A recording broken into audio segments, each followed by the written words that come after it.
2 decisions, both of which are losses, bro. So who's got more finishes? Well, if we talk about finishes, you got to talk about me. That's what we got to talk about. I don't even know what he said. Like, I'm trying to make sense of what he said, and I don't understand what you said, actually. All right, Care to elaborate? We'll find out on Thursday. let's move on to the co-main event. I want to speak to Manyamala. Manyamala, you're fighting Ngamtwini, who's on a 5-fight winning streak. Can I ask you what you learned from your time in the Ultimate Fighter that will help you against him to snap that 5-fight winning streak on Thursday?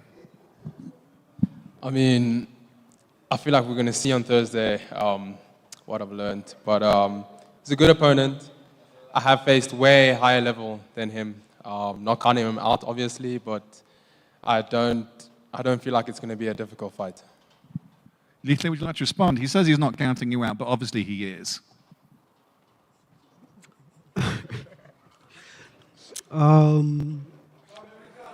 As all of you guys know that me, whenever I'm stepping to the cage, I'm stepping to the cage to prove to everyone that I'm the best fighter in the world. I'm not here to become famous or to like cameras and media. I'm here to prove that I'm the best fighter in the world. An obvious question is to the man, 2 people to your left. Conrad, it's been 2.5 years since we last saw you in the EFC Hex. Why are you coming back now, and why are you taking on a guy as undefeated as Zain Tanus? Why now? First of all, I'd like to thank this opportunity that EFC gave me. So they didn't just give me this opportunity because they just want me to fill up the card. So I've been through a lot. Every Wednesday was a way in for me. You know, this was motivation for me. So to answer that question, when you speak about Zain, how many wins he has? Who did he fought? Only 2, 3. Who did he fought? It's not about how many wins you won, you have. It's about who you fought inside that hex. So my last fight, it was not just from anybody. It was from JP, the guy that started EFC. So I knew that was a tough fight for me. So for me to come back, I'm here just to remind them that I'm still here.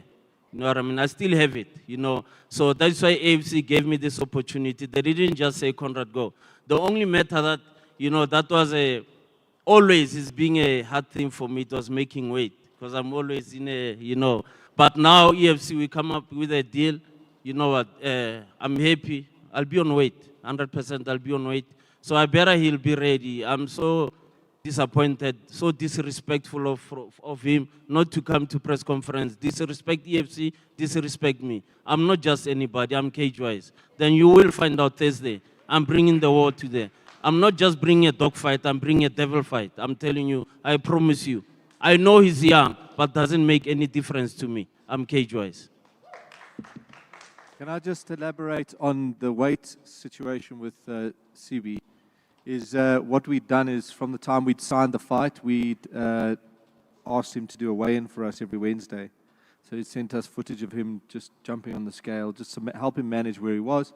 Ashley was very much involved in trying to make that happen, and obviously he's cut the weights and he's looking good for it. And the second thing I want to elaborate on is, you know, when it comes down to especially title fights, we had Zika Makingela was going to face Horatio Solonu for we put the word #1 contender spot on multiple fights because that could be a #1 contender fight. Peace has always been a #1 contender. He was offered a shot in the middle of this year. Things didn't work out. That's fine. He wants to stay active. For me, he's still the #1 contender until somebody takes that spot away from him. I am very admirable of him that he's taken this fight because I think it's a tough fight, and to keep yourself busy, it just shows the caliber of fighter he is. But the reality is that if it doesn't go your way, we need to reassess it because there are the other guys at the door knocking for that opportunity for the title. So it's not that we've made this the official #1 contender fight, but it's pretty glaringly obvious if it goes the other way that we need to reconsider what we're doing. All right, to the legendary Cage-Wise over here. We all witnessed you putting your gloves down in the Hex and retiring. Yes. The first question is, what in the world would get you back into the Hex? We've heard you clearly talking about your opponent, the upcoming opponent, Zain Tanus, and obviously you don't think much of him. You think his 3-0 record isn't much for you as well. And but then again, what would make you come back after a 2-year retirement break? I still have it. I still have it. That can answer everything. You know, also I've changed the camp. I've been training with Zondi, Sylvester, Wembe. You can see the monsters that I've been training with. So I've matched their pace, I've matched their speed. So I'm not taking him lightly. Trust me, inside that cage, anything can happen. But all I'm saying, I'm not going inside there because of that 3 wins. He beat who? Sometimes you don't just get wins and say you're going for the belt. You need to beat specific people to be called whoever you've been called now. So, yes, he's young. That's his age. I don't care about him. I'm telling you, I'm bringing the fight. I'm hungry on this one. I've been prepared. I have a 3 full months camp prepared. So before that 3 months, I've been training. I've been talking to EFC, I need a fight, you know. But this one, this is a good fight for me. He's young and strong. So I have to show that I'm still there. There won't be any excuse of ages. There's no age there. There's no weight there. Whenever inside that hex, we are equal. So I'm not scared of him. It's nothing. I'm going to finish that fight. Trust you me. I will. All right, cage-wise, over your career, we know that, let's talk about calling out names. We know there's that one specific name that you've always been calling out, the Lion, Dino Bagatine. Is Zain Tanus now a step over, and are you still looking at trapping the Lion? You know, you are a prophet. Thanks for asking that question. I like EFC. You know what happened? I just want to make it a long story short. He gave me a cheap shot behind the back at the change room. I didn't say anything, do anything bad to him, and I never fought. You know what? I went to EFC, I said, don't suspend him. We have to fight. Unfortunately, I have to go abroad for work. So definitely, it doesn't matter what. After this, he's next. He's definitely next. If he's not next, then he will watch EFC on TV. My next question is for Brian Gavava. Brian, Faiz Jacobs couldn't finish Eduardo, and Nerek, if you can translate this answer. Nicholas Owende, also like Faiz, couldn't finish Eduardo Barros. And we've never seen you go past the first round. Are you ready for a 3-round war against a guy who some of the greats have not been able to put away? Yeah, I think there's no 3-round war you guys are watching. I'm here to finish him, like I finish everyone. And Jacob and who else? Wende couldn't finish him. Yeah, they are not good enough either, unfortunately. So, yeah, that's what it is. And I'll finish him. Maybe not in the first round. He's definitely better than the last 2 guys I fought. But that changes nothing. He's getting finished. He's getting finished, Eduardo. And he's finished all of his opponents in the first round. How do you respond to that?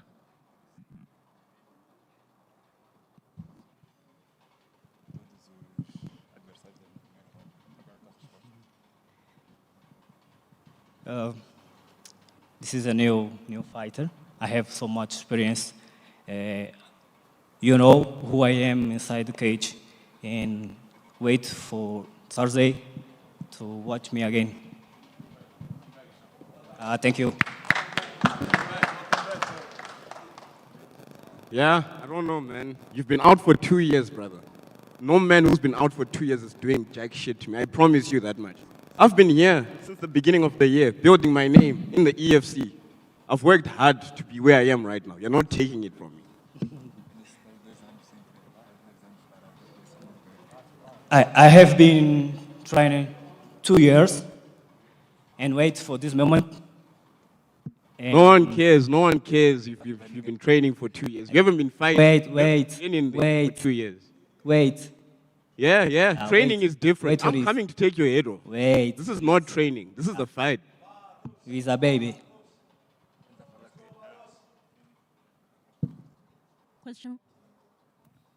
Question for Ntando Zondi.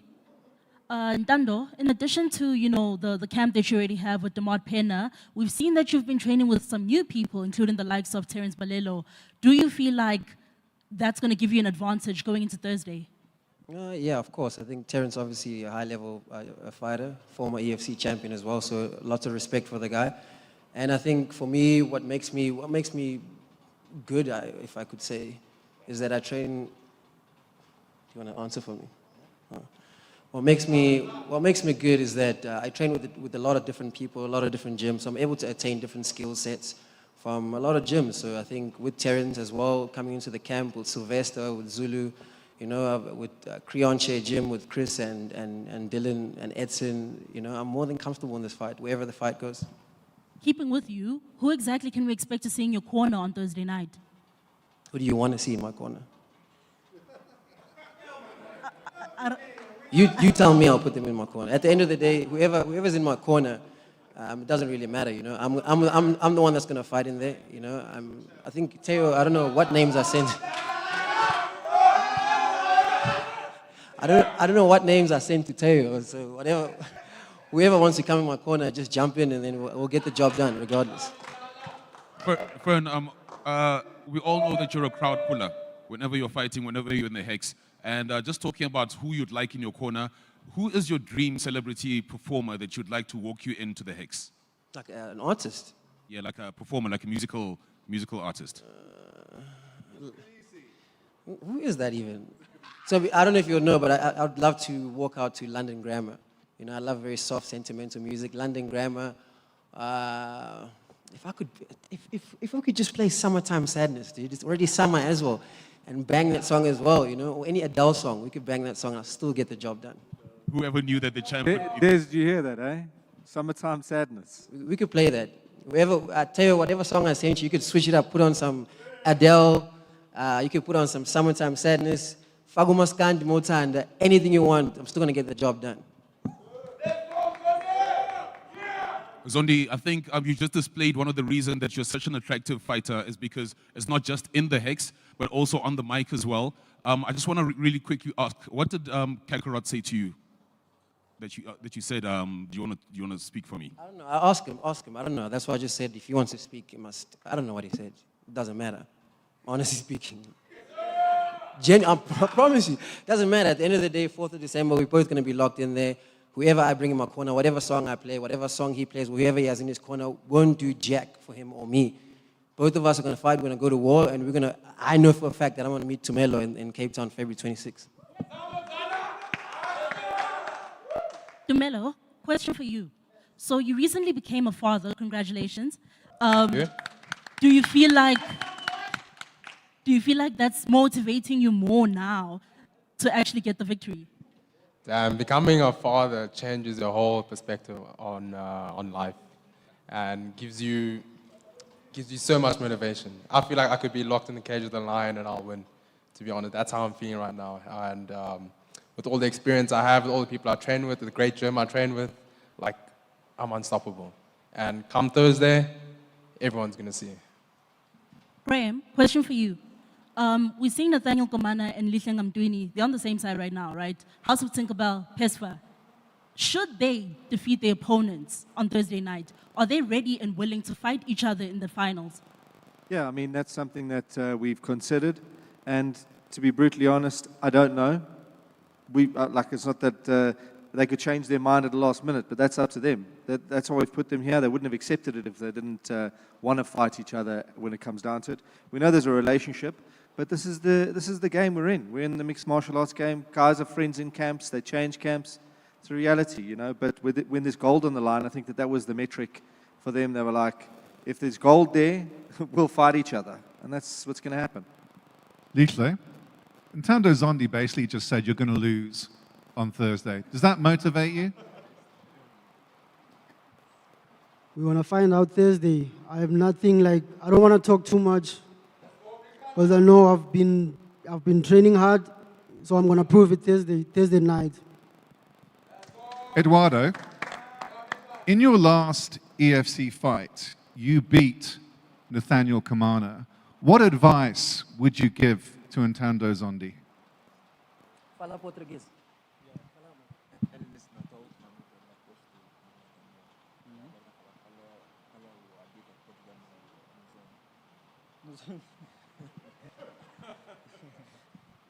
Zondi, mantenha a distância, faz o teu jogo de trocação, yeah?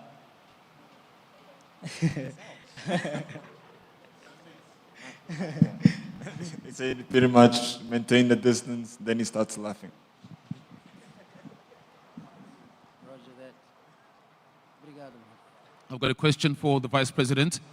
Graham, we heard the legend Cage Wise express his disdain for Zayn not attending the media day. We all know that we have our biggest sponsor, World Sports Betting, and he's one of the golden boys for World Sports Betting as well. Don't you think that it's really important that somebody like him attends media day, and doesn't it send a message out to the crowd as well that it's not as respected to come to an EFC media day? No, not really. In his case, we've got to take it case by case. And I mean, for him specifically, I'd love every single fighter to be here for their media opportunities. It only affects their career because they're the ones who are building their careers. And this is the best platform in Africa to do it. And if you're not taking every single minute like guys like Zondi are doing, then you're not gonna further your career. And that's where you end up headlining fight cards, co-manning fight cards, is by speaking your truth, getting up here and telling people exactly how you feel about your opponent and telling them about why we should watch you coming this Thursday. In Zayn's instance, he is far away. He has to travel by car. There's no planes, else we would have brought him here. And it's the beginning of the week, so I think he's got actual work commitments for the rest of the week. So, yeah, he probably could have made the effort, but he didn't. Graham, can I ask your opinion on that fight and who you think's going to win?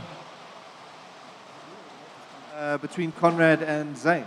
Yes. No, I'm not going to give an opinion on that. I don't... Stop hyping this boy. This is too much for him. You put in too much weight on him. Relax. Yeah, You're hyping him too much.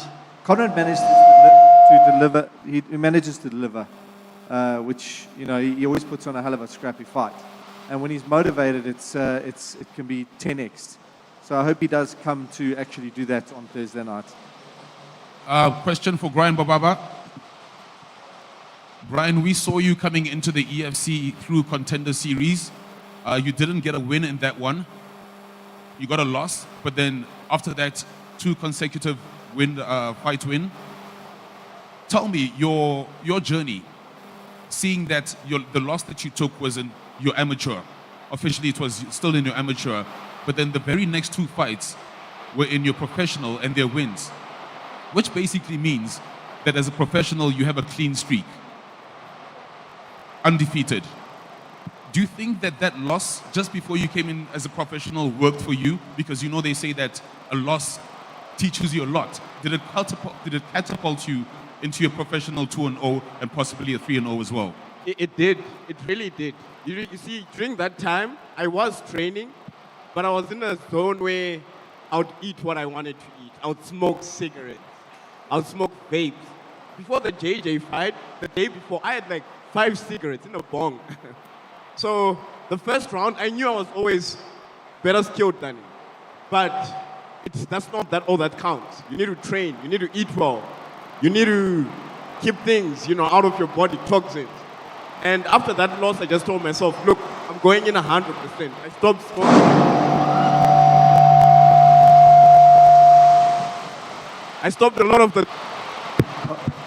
lot of the things I was doing in that fight. So it's not like per se you're seeing a different fighter. It's the same Brian. I'm obviously better.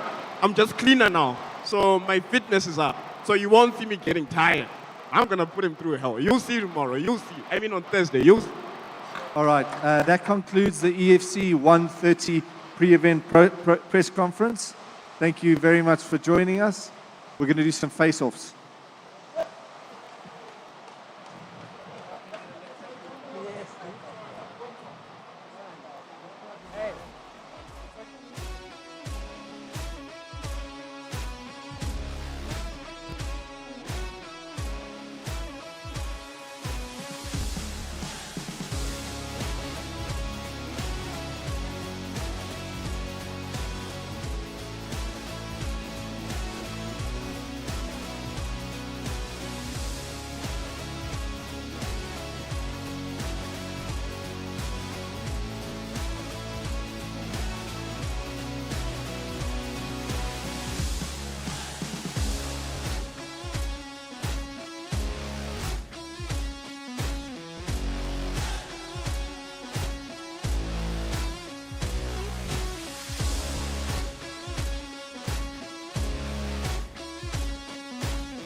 Well, it's going to be a stormy Thursday if today was anything to go by, so let's get these face-offs cracking along. Your first fight of the main card starts in the EFC Bantamweight division in an incredible clash between Brian Guavava and Eduardo Barros.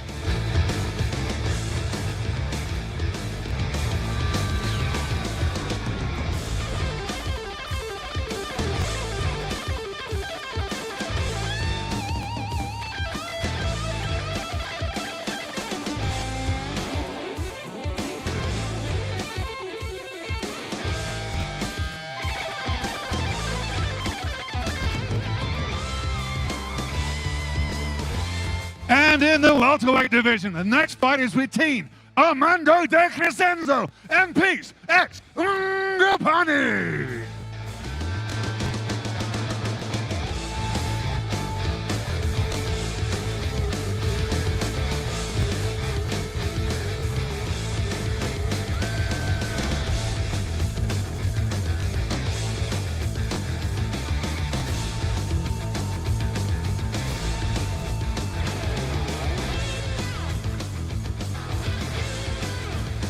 And in the co-main event is the first bout of the EFC Flyweight Grand Prix 2025, featuring in your co-main event, Ngamtwini taking on Tumelo Manyamala.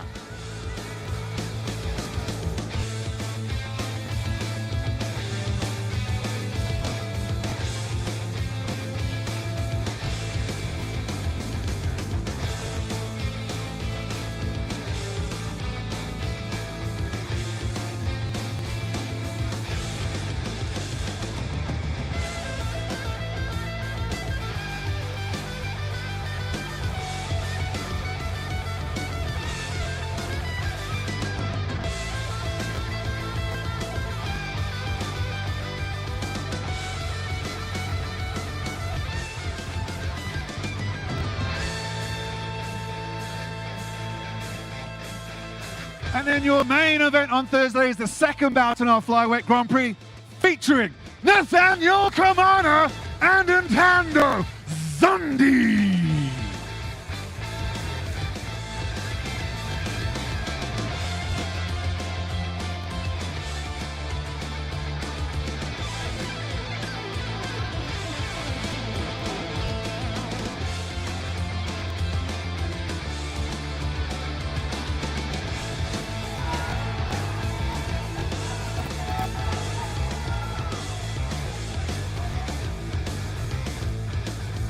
That concludes the face-offs and press conference. We'll see you Wednesday for a very interesting weigh-in. See you then. Cheers for now.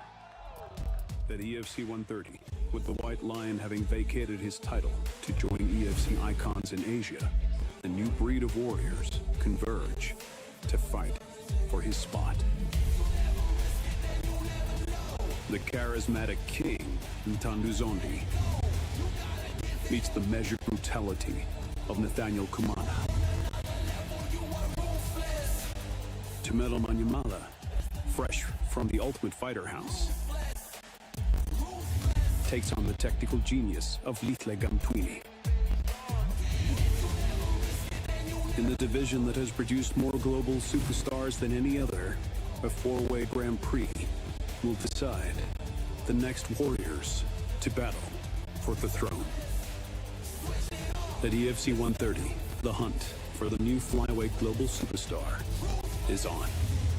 Live from the World Sports Betting Arena in Johannesburg.